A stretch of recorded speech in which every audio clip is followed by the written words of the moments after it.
Welcome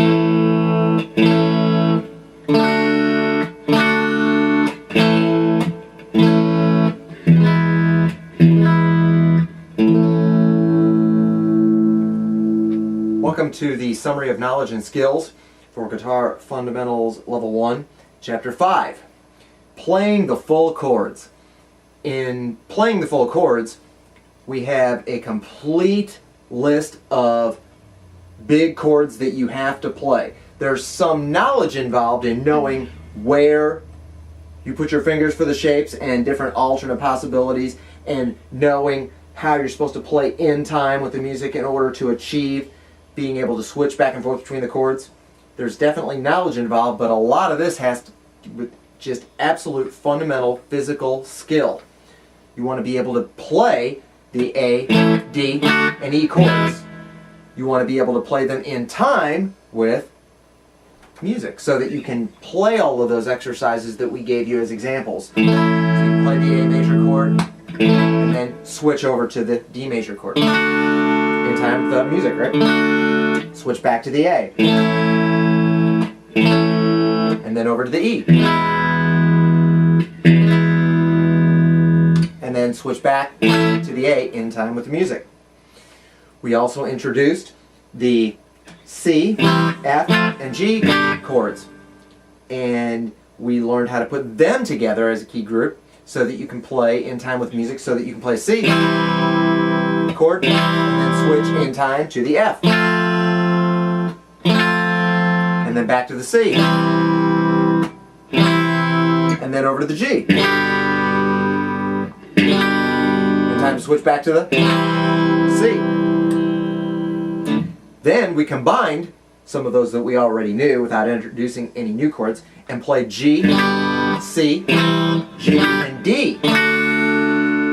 So it's a different key group, and we wanted you to be able to play in time with the music there too. So being able to play the G and then move over to the C, back over to the G, finally over to the D, back to the G to end or start over, in any case. Then we introduced the notorious B chord. Now, I talked about different ways of approaching the B chord, that you can play all the notes involved, or you can bar, or you can just start with the, so that you can play just the B5 or a power chord version of it, or the whole chord. I encourage you to work at it until you can get that full chord held down, either with the bar or with all of those fingers.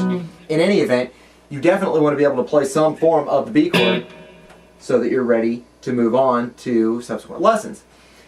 After we covered the B chord, after we introduced it, then we put it in the context of the key group of E, A, E, and B. Then you were supposed to play in time with the music, playing it twice, and then two measures of the A,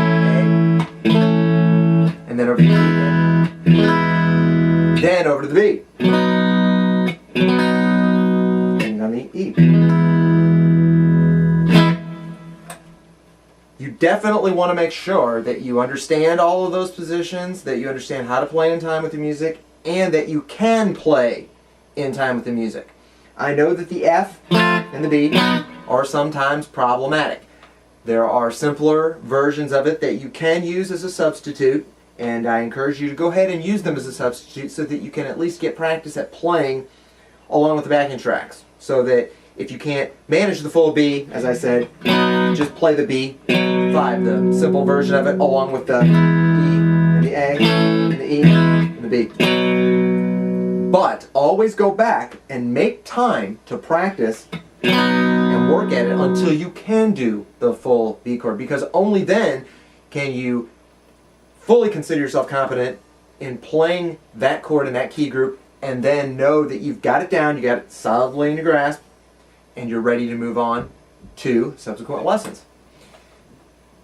The B chord and the F chord, very, very tricky, but very rewarding. If you can do them all, then you've got all of the major chords, the A, B, C, D, E, F, and G.